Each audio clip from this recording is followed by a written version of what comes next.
Hi hello CBSE 10ನೇ ತರಗತಿ ಕನ್ನಡ ಪ್ರಶ್ನೆ ಪತ್ರಿಕೆಯಲ್ಲಿ ಪ್ರತಿ ವರ್ಷದಂತೆ ಈ ವರ್ಷವೂ ಎಡವಟ್ಟು ಪಬ್ಲಿಕ್ ಬೋರ್ಡ್ ಪರೀಕ್ಷೆಯಲ್ಲಿ ಕನ್ನಡ ಪ್ರಶ್ನೆ ಪತ್ರಿಕೆಯಲ್ಲಿ ಸ್ವಲ್ಪ ಗೊಂದಲ ಉಂಟಾಗಿದೆ.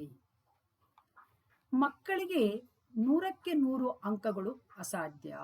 ಯಾಕಂದ್ರೆ ಎಷ್ಟೋ ಮಕ್ಕಳುಗಳು 100ಕ್ಕೆ 100 ಬರಬೇಕಂತ ಇರ್ತಾರಲ್ಲ, ಅಂತ ಮಕ್ಕಳಿಗೆ ಸ್ವಲ್ಪ ಗೊಂದಲ ಉಂಟಾಗಿದೆ. ಎಲ್ಲಿ ಗೊಂದಲ ಉಂಟಾಗಿದೆ? ಇಲ್ಲಿ ನಾನು ಫಸ್ಟ್ ಈ ಪ್ರಶ್ನೆಯನ್ನು ತೆಗೆದುಕೊಳ್ತಾ ಇದ್ದೀನಿ. ತೃತೀಯ ವಿಭಕ್ತಿಯ ಕಾರಕಾರ್ಥ.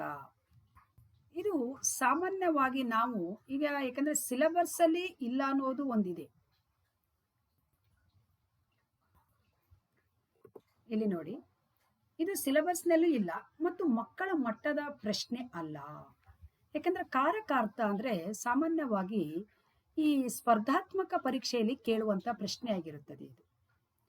ಇದು ಯಾಕೆ ನಾನು ಸಿಲೆಬಸ್ ಅಲ್ಲೆಲ್ಲ ನೀವು ಕೇಳ್ಬಹುದು, ಯಾಕಂದ್ರೆ ವಿಭಕ್ತಿ ಪ್ರತ್ಯಯ ಇದೆಯಲ್ಲ ಅದಕ್ಕೋಸ್ಕರ ಇದು ಬಂದಿದೆ ಅಂತ ಹೇಳ್ಬಹುದು. ಆದರೆ ಅದು ಅದರ ಭಾಗದ ಒಂದು ಅಂಶ ಆಗಿರುತ್ತದೆ. ಇದು ಹಂಗಂತ ಎಲ್ಲ ಶಿಕ್ಷಕರು ಇದನ್ನು ಬೋಧನೆ ಮಾಡಿರುವುದಿಲ್ಲ. ಯಾಕಂದ್ರೆ ವಿಭಕ್ತಿ ಪ್ರತ್ಯಯ ಮಾತ್ರ ಬೋಧನೆ ಮಾಡಿರ್ತಾರೆ.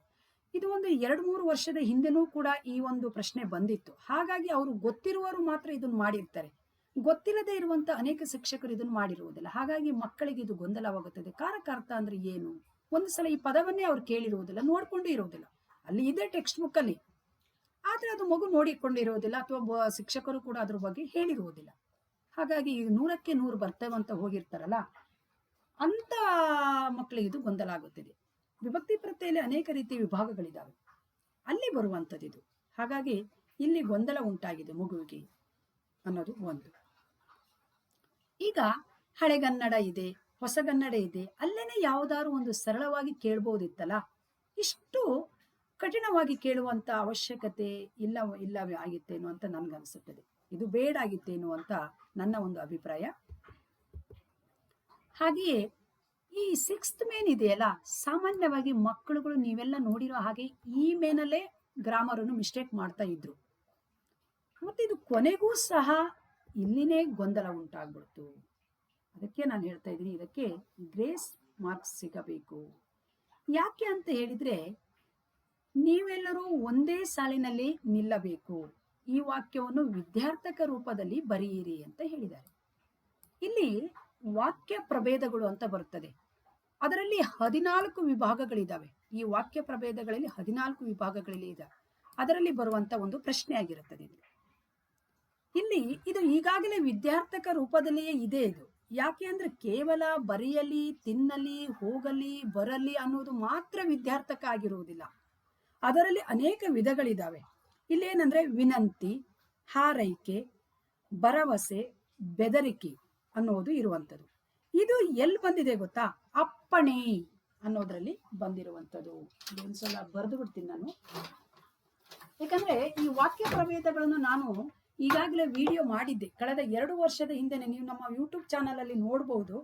ಅಲ್ಲಿ ಯಾವ ಯಾವ ವಿಧಗಳಿದಾವೆ, ಯಾವ ಯಾವ ವಿಧಗಳಿಂದ ಮತ್ತೆ ಅದ್ರಿಗೆ ಸಬ್ ಭಾಗಗಳಿದಾವೆ ಅದರಲ್ಲಿ. ಹಾಗಾಗಿ ಇದು ಮಕ್ಕಳ ಮಟ್ಟಕ್ಕೆ, ಇದು ಮಕ್ಕಳಿಗೆ ಬೇಡ. ಇದು ತುಂಬಾ ಕಷ್ಟ ಆಗ್ಬಿಡ್ತೈತಿ. ಇದು ಏನಂತ ಹೇಳಿದ್ರೆ, ಇಲ್ಲಿ ಅಪ್ಪಣೆ ಅಂತ ಬರುತ್ತದೆ. ಅಪ್ಪಣೆಯಲ್ಲಿ ಬರುವಂತದ್ದು ಇದು ಅಂದ್ರೆ ಅರ್ಥರೂಪ ಕ್ರಿಯಾಪದದಲ್ಲಿ.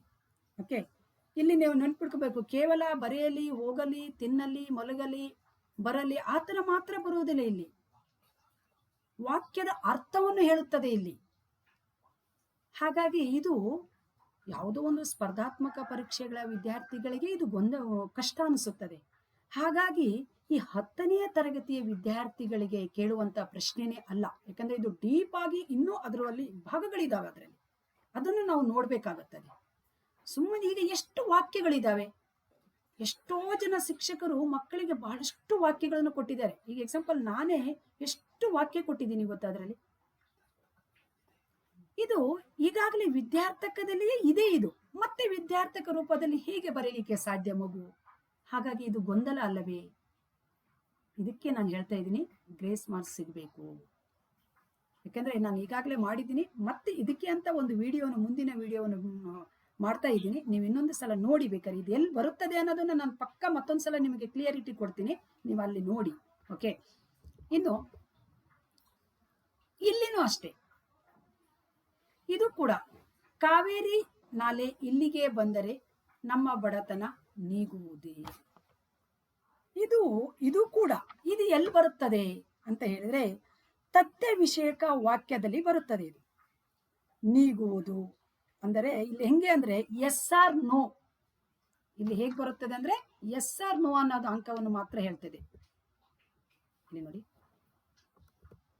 ಎಸ್ ಆರ್ ನೋ ಅನ್ನೋದು ಮಾತ್ರ ಕೊಡ್ಬೇಕಾಗುತ್ತದೆ ಇಲ್ಲಿ.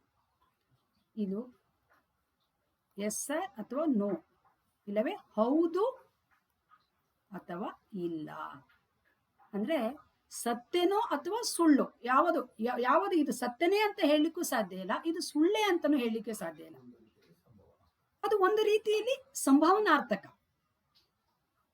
ಇದು ಸತ್ಯನೇ ಅಂತ ಹೇಳಲಿಕ್ಕೂ ಸಾಧ್ಯ ಇಲ್ಲ, ಅಥವಾ ಸುಳ್ಳೇ ಅಂತ ಹೇಳಲಿಕ್ಕೂ ಸಾಧ್ಯ ಇಲ್ಲ, ಹೌದೇ ಅಂತ ಹೇಳಲಿಕ್ಕೂ ಸಾಧ್ಯ ಇಲ್ಲ, ಅಥವಾ ಇಲ್ಲವೇ ಅಂತ ಹೇಳಲಿಕ್ಕೂ ಸಾಧ್ಯ ಇಲ್ಲ. ಎಸ್ ಆರ್ ನೋ ಆ ರೀತಿ ಇರುವುದರಿಂದ ಇದು ಒಂದು ರೀತಿಯಲ್ಲಿ ಇದು ಸಂಭಾವನಾರ್ಥಕದಲ್ಲಿ ಈಗಾಗಲೇ ಇದೆ ಇದು.